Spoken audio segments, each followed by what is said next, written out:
Hi, my name is Wayne Dyer. This is one of my most favorite quotes from The Power of Awareness. That which you feel yourself to be, you are. And you are given that which you are. So assume the feeling that would be yours were you already in possession of your wish. And your wish must be realized. So live in the feeling of being the one you want to be, and that you shall be. Every feeling makes a subconscious impression. And unless it is counteracted by a more powerful feeling of an opposite nature, it must be expressed. Your feelings are different from your thoughts. Your feelings are what you experience in your body. The dominant of two feelings is the one expressed. I am healthy is a stronger feeling than I will be healthy. I am healthy says I feel healthy, and I feel healthy. I feel great. I don't determine if I am well on the basis of what it says on a piece of paper or on the basis of what somebody else out there tells me. I live my life feeling within my body that I am strong, I am capable, I am able. And that is not just something that I say. It's not just an affirmation. An affirmation is an intellectual exercise. This is a spiritual knowing within that I am well, I am content, I am prosperous. But the words that Neville used there are the subconscious. Every feeling that you have makes a subconscious impression upon your body and upon your awareness. Now, you need to understand the subconscious mind of yours. Your subconscious mind rules your life. 96 to 97% of everything that you do is done as a result of your subconscious mind. And when your subconscious mind gets programmed, it goes ahead and responds to whatever it is your conscious mind has placed into it. I was 18 years old. I was in the United States Navy for 4 years. And they sent me to a school in Bainbridge, Maryland, to become a radioman and a cryptographer. And we spent an hour a day, every day, for the first 3 or 4 weeks we were there, on a typewriter, learning Morse code. Okay? And my conscious mind had to program my subconscious mind. Now, this subconscious mind of yours is operating all the time. You're sitting here watching a television show. You got up, you picked up your remote control, you turned the channel on, you got dressed, you ate lunch, you went to the bathroom, you go to work, you get into your car, you drive to work, you don't think about what I'm going to do. Everything that is going on in your life, everybody in here in this room, you got here through your subconscious mind. You didn't have to think about every single thing that you were doing, but there was a time when you did in order to learn that. This habitual subconscious mind of yours rules your life. So I'm 18 years old. I'm taking Morse code. Here's the alphabet, a little bit of it anyway. Da da da da da da da da da da da da da da da da da. That's A through P. Check it out. That's 53 years ago. And my subconscious mind is still keeping track of the da-da-da-da-da-da-da-da-da-da. You're doing the same thing, only you don't use Morse code, but you've programmed your subconscious mind with da-da-da-da-da-da-da, I can't do that, da-da-da-da-da-da, I'm not very attractive, da-da-da-da-da-da, I'm overweight, da-da-da-da-da-da-da, I can't make things happen, and it's da-da-da-da-da-da-da, it's still there, 53 years later, and you go through your life with this subconscious programming with an awareness that you are not in charge. You're not able to extend or transcend this way of thinking. This subconscious mind of yours is most impacted by your feelings. A change of feeling is a change of destiny. A change of feeling is a change of destiny. Write it down. Stick it on the wall next to your bed. If you came into where I sleep, you would see that. I look at that all the time. I want to practice putting into my subconscious mind the assumption of the feeling of what it is that I would like to attract into my life as if it already existed, and to feel it, not just to think it, but to feel it. Neville's law of assumption says this: if this assumption about what you would like to become is persisted in until it becomes your dominant feeling, the attainment of your ideal is absolutely inevitable. You must first assume the feeling of a wish fulfilled in all aspects of your life. So you have to say to yourself, what does it feel like to be prosperous? What does it feel like to be content? What does it feel like to be well? Being peaceful is what your higher self wants. It's what transforming your life is all about. And any thought or any belief that you have that keeps you from peace in your life is one you want to discard, no matter how long you've had it or how much you've cherished it or what the tradition is in your family or in your country. If it doesn't bring you peace, then you don't need it. Judge not. If you see someone who is very different from you in physical appearance or in age or in economic status, use your mind to send them love rather than a judgmental thought.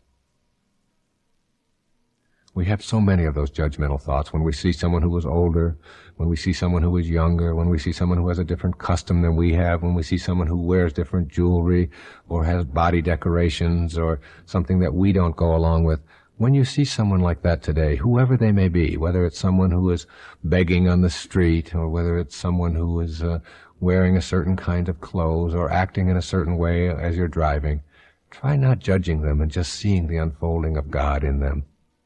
Try sending them love rather than judgment. Begin to change the vocabulary you use to describe yourself and your expectations. Instead of saying maybe, if I'm lucky, or perhaps, and one never knows, use words and phrases such as absolutely, certainly, and I know I can.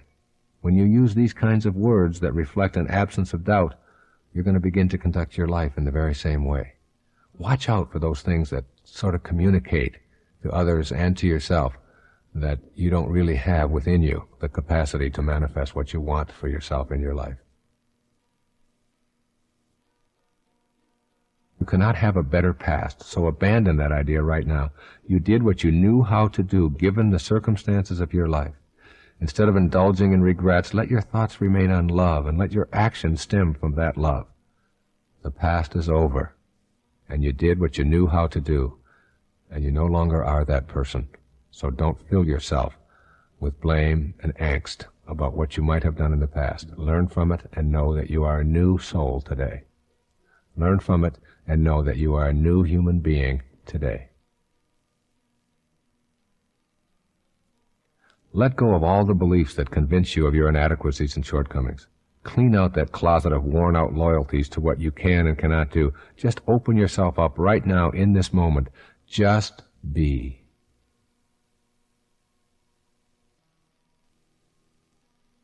Spend a day silently reciting the word love whenever you encounter another human being. This practice has such a positive effect that you may choose to use it as a silent background mantra throughout your day. Just repeat over and over inwardly, love, love, love, and just say it. If you say it 100 times, you're going to begin to feel the expression emanating and radiating outward from yourself. Make an attempt to shift your career objectives from self-absorption to a calling. Use your talents and your special interests to fulfill your service with your calling. Your life work will take on a dramatic shift toward abundance, and you're going to begin to feel that you are on purpose. You have a calling. You are here for a heroic mission. Think of everything that you do in this day as a part of that calling, and you'll begin to rid yourself of some of the extraneous kinds of things and judgments that you have about your life.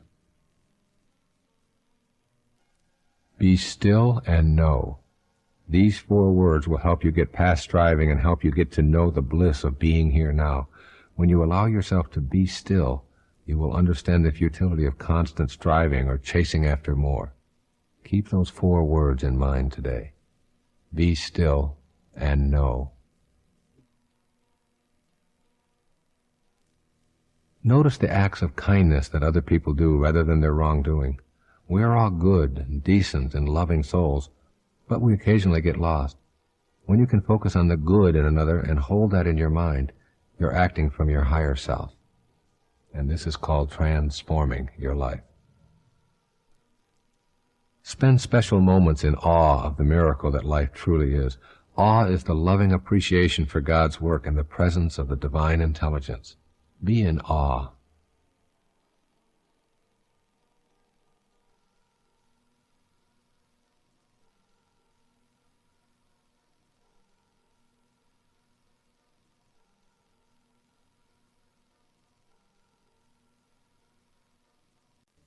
Love is the truest antidote to fear and doubt. When you feel unconditional love for yourself as a divine creation who is here with a purpose, you release all doubt and fear concerning yourself and your place in the world. Therefore, when you experience a moment of fear and doubt, give yourself a portion of mental love and remind yourself that you are a holy creation. As you practice sending yourself love, that becomes what you have to give away. And it is also true that the more love you contain, the less room you have for the energy of fear and doubt. The banishment of doubt from your life forever will put you in touch with a mysterious power that previously had been obscured. I encourage you to let go of the doubt that you were so carefully nurtured on and let in a new knowing. The famous Native American Sitting Bull described this power in the following words. He says, "Behold, my brothers, the spring has come. The earth has received the embraces of the sun, and we shall soon see the results of that love. Every seed is awakened, and so has all animal life. It is through this mysterious power that we too have our being." Notice that Sitting Bull refers to this power as love. That love within all things is also within you. Send doubt out of your consciousness and welcome knowing. This first key to higher awareness is also spoken of in the Bible, in Deuteronomy 30, verse 14. It is something very near to you, already in your mouths and in your hearts. You have only to carry it out. I leave the rest up to you. You have only to banish the doubt and carry it out. Banishing the doubt is the first of the 4 keys to higher awareness. The second is called cultivating the witness. There are many benefits from assuming this witness stance. I ask you to shift your self-perception and cultivate a higher aspect of yourself known as the compassionate witness. Rather than think of yourself as a human being who has thoughts, feelings, and behaviors, begin practicing stepping outside of yourself. So what does it mean to be the witness? Take a moment to reflect on how you view yourself. As you do this, think of what you might mean if you said, "I was thinking to myself." You'll find that the phrase implies that there are 2 people rather than one. One person is the I doing the thinking. The other person is the self receiving the thinker's thoughts. The I is talking to the self, which, when you really examine your inner dialogue, you know you do hundreds of times each day. When you cultivate the witness, you remove yourself from both the I and the self position. Here, from an invisible space outside of your physical body, the witness is detached from your emotions and feelings and behaviors. Here, the witness lovingly watches your entire life transpire. So why become the witness? In my world, nothing ever goes wrong. These words were spoken by Nisargadatta Maharaj in response to an interviewer who, in exasperation, asked Maharaj to talk about the problems in his life. It is for me the single most powerful affirmation I have ever heard. I use it every day of my life, and I have it posted strategically in my office as a daily reminder of its supreme value in my life. In my world, nothing ever goes wrong. Within all of us is the eternal, changeless dimension of our higher spiritual selves. This is the invisible I that talks to the physical self. This is the thinker of the thought. This compassionate observer is not revealed with scientific instruments and doesn't appear on autopsy reports. When you are genuinely able to live in that spiritual domain of the witness, then nothing goes wrong, because wrong is not possible for the witness. It is all in order. Nothing is questioned from that perspective. It is like being able to live in heaven, where eternity and the soul are, at the same time that you are within the physical body. But in this space, the body is not the focal point of existence. I am not suggesting that you need to sit in an ashram and discard all of your physical possessions in order to find this key to higher awareness, although that certainly is a possibility. Instead, I want you to consider how these words of nothing ever going wrong, of having no problems, and of living in a world of the changeless apply to your spiritual awakening. There is so much to learn from these ideas. Cultivating the witness will put you on the path where your higher, sacred self begins to influence your physical, ego self instead of the other way around. As Nisargadatta Maharaj puts it, give it your full attention. Examine it with loving care, and you will discover heights and depths of being which you did not dream of, engrossed as you are in your puny image of yourself. These are startling words describing the power and the value of cultivating the witness. The ordinary way of attachment and suffering can be changed when you learn to access and cultivate the witness attitude of detachment and observation. In order to cultivate your witness, you need to learn to observe your reactions in order to go beyond them. It is the going beyond that is the crux of the sacred quest.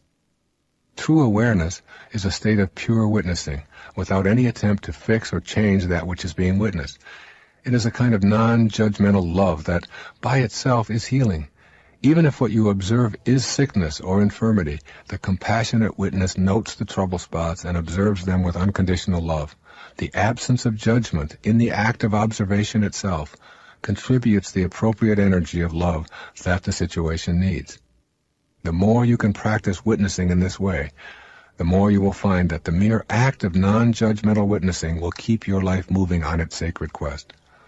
The mechanics of creation are such that where you place your loving attention and maintain it is where the wave begins making the shift from nowhere to now here. Learning to think from the end rather than about the end. People say, well, you're so productive, you get so much done, you've written so many books, you've done so many CDs, you've done all these PBS shows, you've done movies, you've done... And you know what? I basically think I screw off a lot. I don't really think I do that much at all. I mean, you can't even imagine. I mean, I take time to exercise 3.5 to 4 hours every single day of my life. Every day. My kids will tell you.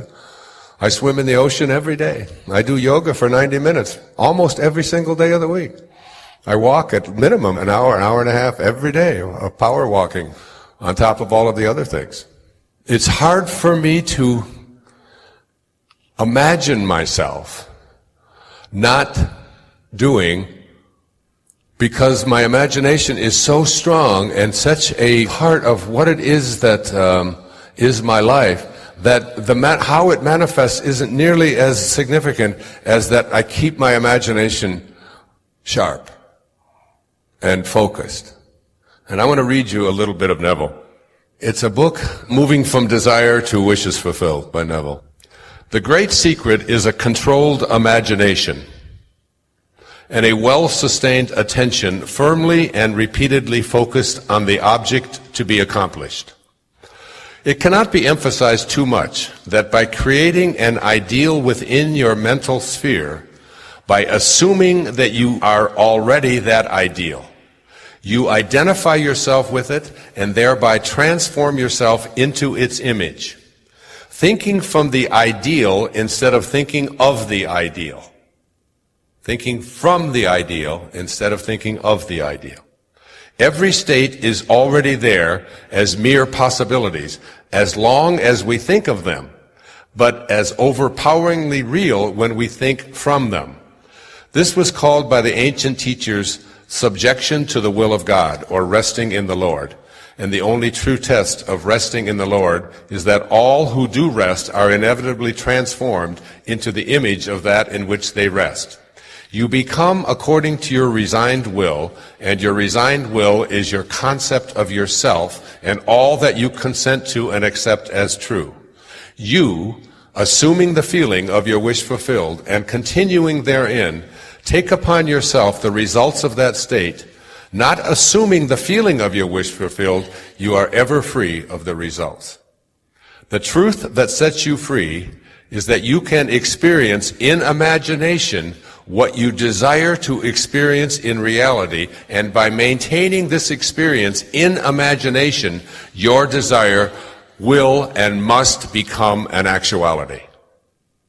Again, the truth that sets you free is that you can experience in your imagination what you desire to experience in reality. And by maintaining this experience in imagination, your desire will become an actuality. Now, all I can say to you about that is that it really works. The first part of this is the power of your imagination. The second part of what I'm speaking about here is thinking from the end. The third concept after thinking from the end is these words. If you're taking notes, I want you to really have them underlined. These are the words that Neville has spoken that really resonated with me. He said, you must learn to assume the feeling of the wish fulfilled. Assume the feeling of the wish fulfilled.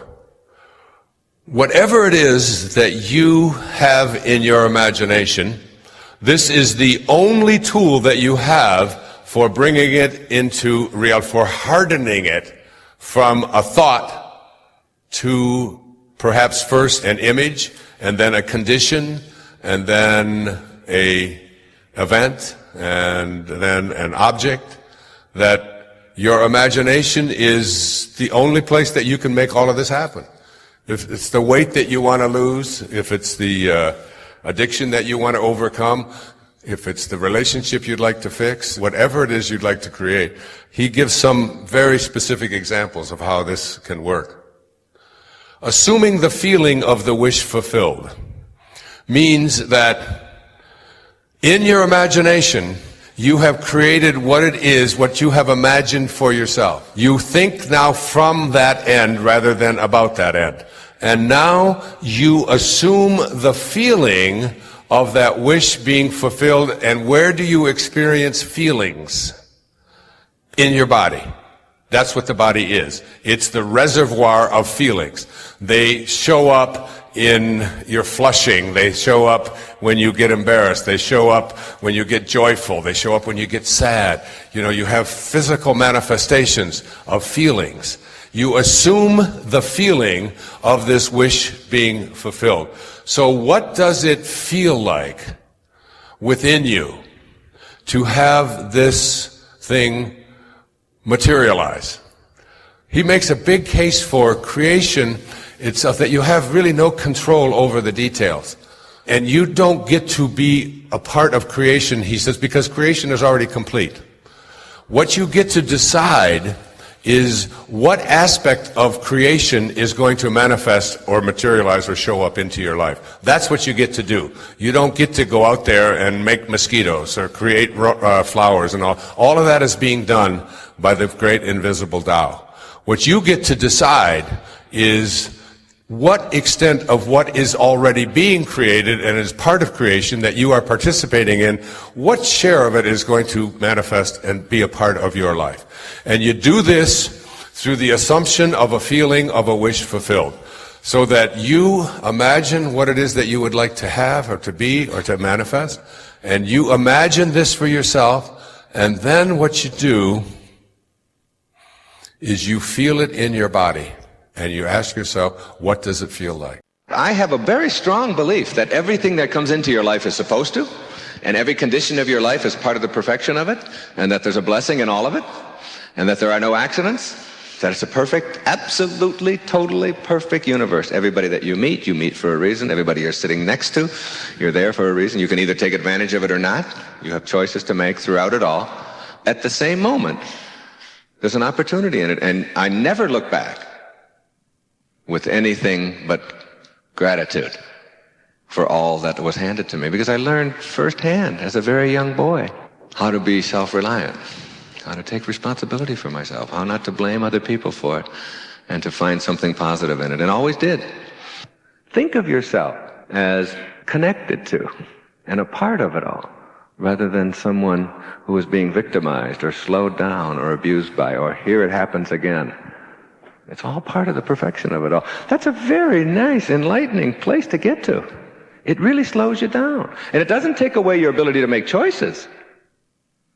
It takes away your wanting the world to be as you think it should be instead of as it is. That's what defines neurotic. That's what neurotic really means. To be wanting the world to be as you are rather than as it is. And for you to process it exactly the way it is. And if you see everybody as a teacher, then you ask yourself, what do I have to learn here? And it's like in that second that you're just about to be angry and go around and maybe even have a head-on collision or whatever, or maybe nothing, but still in a hurry, maybe at that moment that person is there. That person is there to teach you to slow down a little bit. Whenever you have a thought of, I don't have enough coming into my life. Things aren't the way I would like them to be. I don't have enough money coming in. I don't have the right kind of relationship. That's all coming from a place of fear and a place of lack.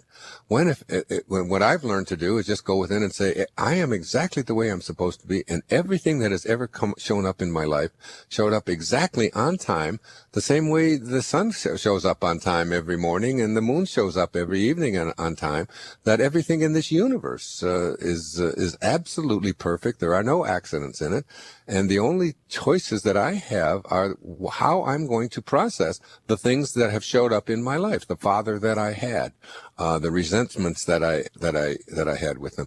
I no longer have to have those. So the lowest stage of enlightenment is that stage where you look back on your life and you say, now I know why I had to be an alcoholic for those years. And now I know why I had to be in that relationship with my ex-wife. And now I know why I had to go through the bankruptcy. Or now I know why I had to create that cancer. Or that heart attack. Or whatever it was that taught me how to transcend that self-defeating behavior that I used to think I couldn't do anything about. You see? The second stage of enlightenment is when things like this are happening to you. You know there's a blessing in it. There's an opportunity in it while it's happening. You're smoking, and you know that there's something in this for me. You're going through a relationship difficulty, or you're having an accident, or you've gone through a series of illnesses, whatever it may be that seems to be a struggle for you in your life. While it's happening, you're looking constantly for what's in it for me? What can I get out of this? There's no mistakes out there. It's all being created for some reason. So that's the second stage. And that minimizes the suffering. Because you're looking for what's in it for you. How can I get something out of that? So that the person cutting you off, the way your children talk, whatever, you're not instantly threatened by that. You're constantly aware that these people are behaving that when there's something in this for me to learn. And I think I'll get it now. I think I'll get it now, instead of waiting 6 years suffering through it and then seeing it. But there's a higher stage. It's the highest stage. In Zen they call it, before enlightenment, chop wood, carry water. After enlightenment, chop wood, carry water. It's the same. The only difference is that you're doing it from a totally new perspective of thought. And this dimension, the highest stage, what enlightenment really is, it's when you're back home again. Instead of pulling away from yourself, you're towards yourself. And this is what it is. You are able to get out in front of it. Play it out in the dimension of thought.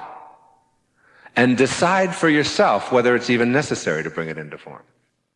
You go from being the actor in your life who is being directed by the events, the circumstances, and the other people in your life, to being the director at the second stage. And in the third stage, you become the producer of your life. I want to share with you this one exercise that I learned, that I have been practicing, and that is very profound.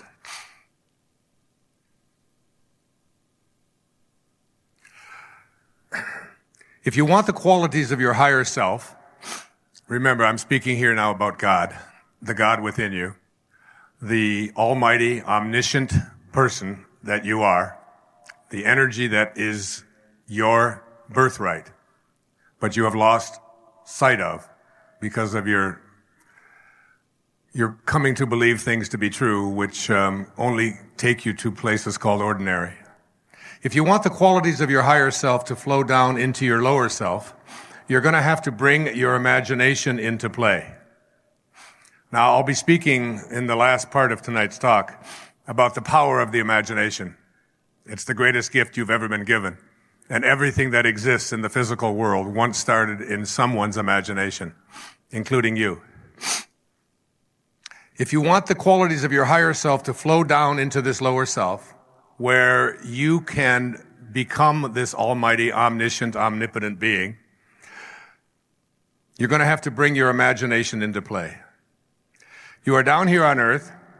Using your imagination, you focus on your higher self in the world above and picture him looking down at you.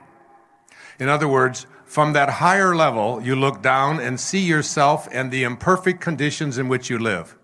Keeping this thought before you, you set in motion a current, an invisible current that flows between the self that is above and the self that is below.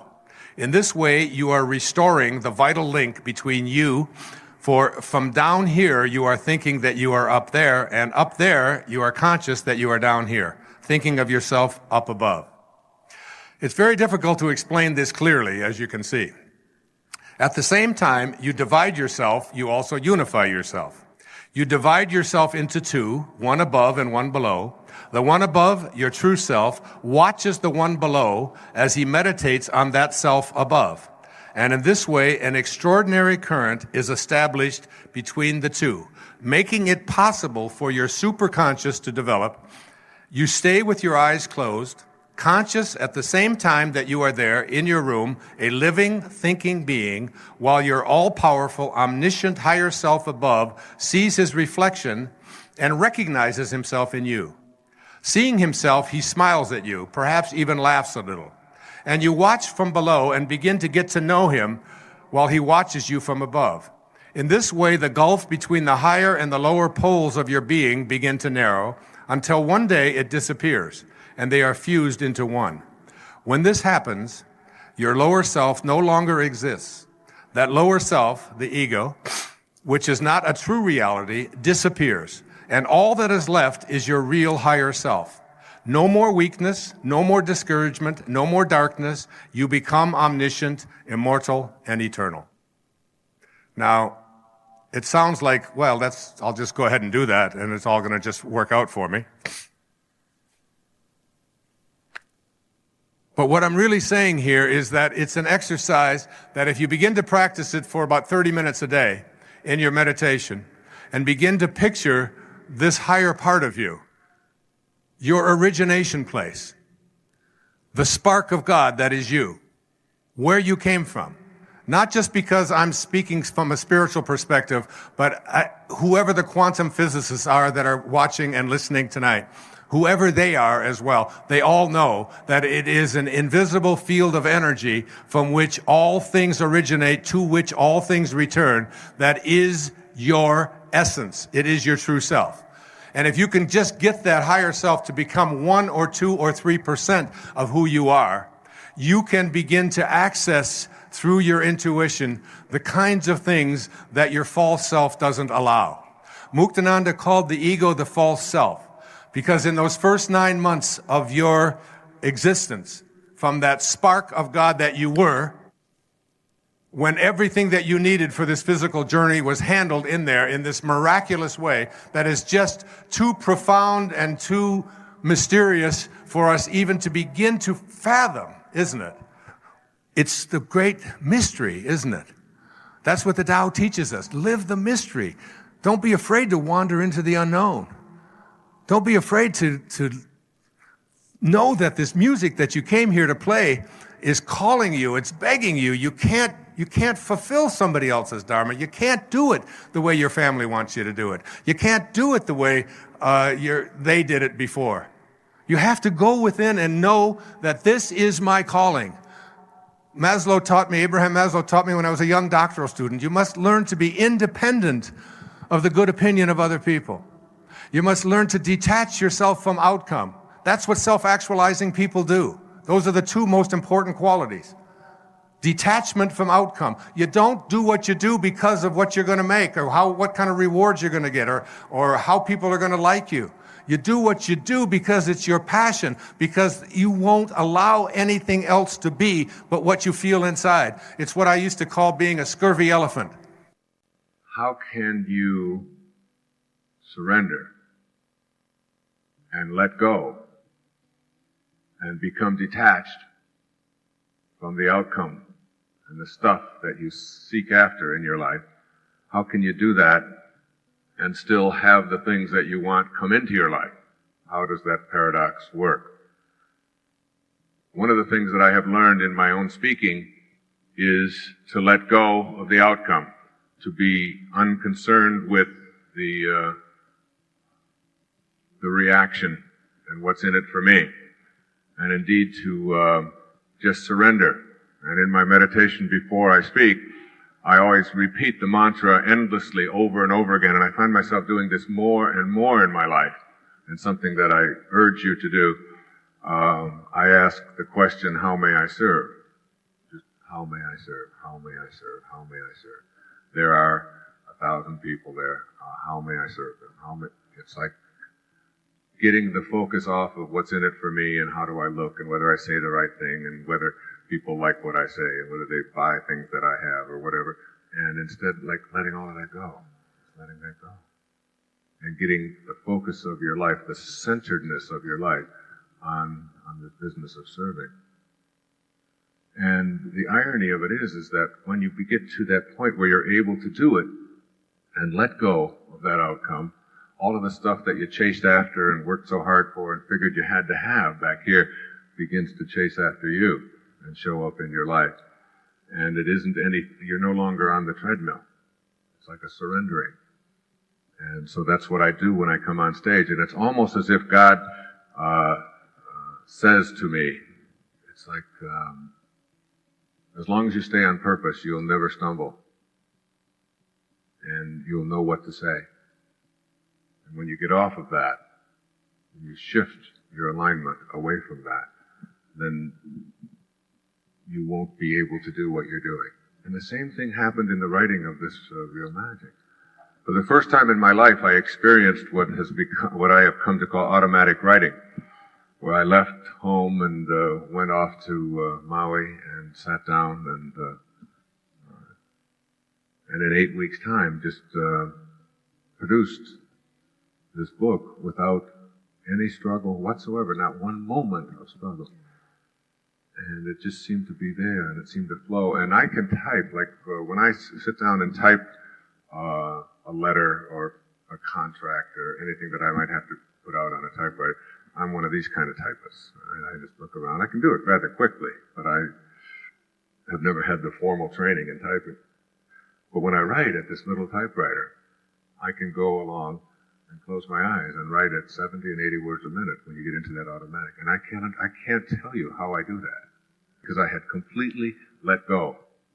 And I wasn't concerned with whether the editors liked it, how it came out, whether or not it was a bestseller, whether people were going to buy it, whether the reviews were going to be, nothing. It was like very, very peaceful. And it's a very peaceful place that I'm asking you to look at and get to in your own life. I learned to do it about 10 years ago when I really honed this, and that was when I was speaking in Houston. There were about 3,500 people who had all paid a lot of money to come and hear me, and it was an evening with Wayne Dyer. And I had all my notes all arranged in exactly the way I wanted to, and everything was just exactly perfect. I was backstage doing the pacing that you do before you go on, and the meditating and the right. Breathing, and just getting yourself relaxed and the sort of divine guidance that you're seeking. And I realized that I didn't have my notes. They were gone. Yes. And they were back in the hotel room, which was 30 minutes away, and I was going on in 10 minutes. So I walked out on stage without any notes for the first time, and I surrendered. In that 10-minute period of time, I just said, all right, you know what you're doing, and you know how to do it, and you're good at this, and you're here for a reason, and there are 3,501 people in this room, and you're the one who's speaking, and 3,500 have paid to come and hear you. There must be a reason for that, and so get on purpose, get off of your outcome, get off of how well you do, get off of how much money you're being paid, get off of all of that, and get on to what are you here for? Yeah. And you're here to improve the quality of life for somebody else. That's all you can do. When you leave this planet, the measure of your life won't be in what you accumulated. It will be in what you gave. Since you can't get anything anyway, it's in giving. So I surrendered, and that was the beginning for me of surrendering. I've never used notes since in my life. It's not that I'm not prepared. I meditate before, and I know what I want to do. See, what you have to learn is that I read a wonderful line when I was down in Australia by an actress who was talking, and she concluded it with, she said, if you want to make God laugh, tell her your plans.